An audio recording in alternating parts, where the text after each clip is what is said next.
Hello friends, operator Starsky reporting from Kiev, Ukraine. Today is day 581 of the unprovoked Russian invasion.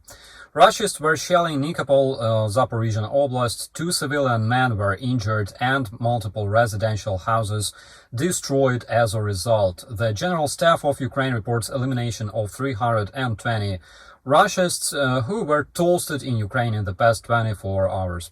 Also, the armed forces of Ukraine captured 1 supply vehicle and 1 armored vehicle. 4 more armored vehicles were destroyed, as well as 3 Russian tanks. 38 Russian artillery systems and 1 multiple rocket launch system were also eliminated by the Ukrainian defenders. The armed forces of Ukraine showcased a naval drone called Marichka. The multi-purpose drone was produced in Ukraine. It carries a fuckload of explosives, or it can also be used to deliver other cargo where it's necessary. The armed forces of Ukraine say that this drone is completely invulnerable to the Russian radio-electronic warfare. New explosions reported on Chkalovsky military airbase in Russia. It is the same airbase where on 18th of September 3 Russian cargo aircraft were sabotaged. According to the satellite images, these 3 aircraft were completely destroyed and removed from the airbase. And just a couple of words about the Russian cringe. Ramzan Khadir, Putin's puppet and warlord of Chechnya, proudly published a video of his son beating the living crap out of a man who allegedly burned Quran. If he really did that in a civilized country, this man could be sued and either pay compensation to the society or get locked up. If you think a brutal beating of a person recorded and shared in the official media is justified, you probably either live in Khabarovsk or eager to move there. And because it happened in Russia, it doesn't surprise me that a man who has a rank of a general of the Russian army shows this as an example of a lawful punishment and calls other people for violence. If you had any illusion that Russia still cares about laws, let's face the truth, they act like ISIS. Basically, they are the same, only with balalaikas, vodka, cruise missiles, and Iranian kamikaze drones. The Russian civilian volunteers, those beautiful people who root for the Russian invaders killing the Ukrainian civilians, are cringy as fuck. In one of their videos, they reported buying a Lada. A Lada truck for the mighty, unbeatable Russian troops suffering humiliating losses in Ukraine. And this grateful commander brought a bag of crops to thank a Russian father who sent his son to die for nothing in Ukraine.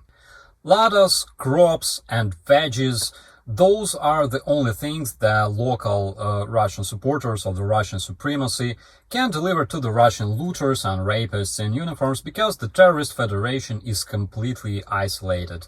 And the rest of the civilized world supports the Ukrainian defenders with equipment and thermal vision scopes, which is one of the reasons why Terror Russia miserably loses the invasion it started.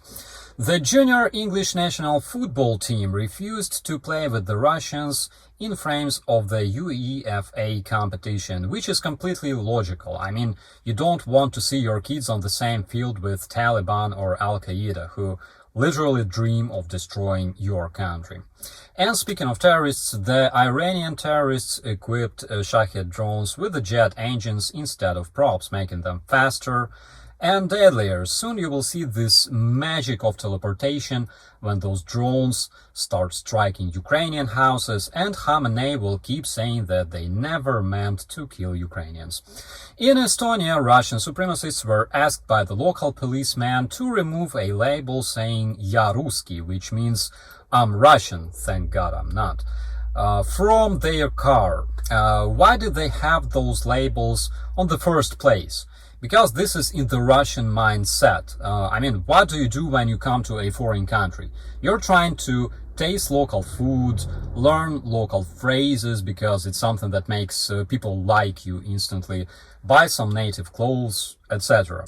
The Russians coming to a foreign country have to express their supremacy. It's like, I'm Russian, I give no fuck about your laws.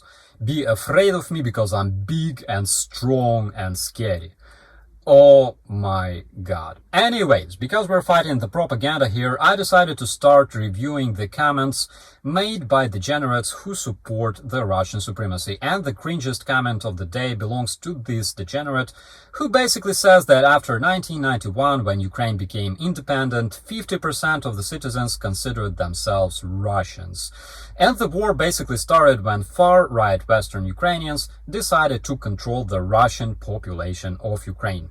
I appreciate that even despite being completely ridiculous and stupid, this individual at least didn't mention that this far-right minority of the Ukrainians were genociding the Russian majority.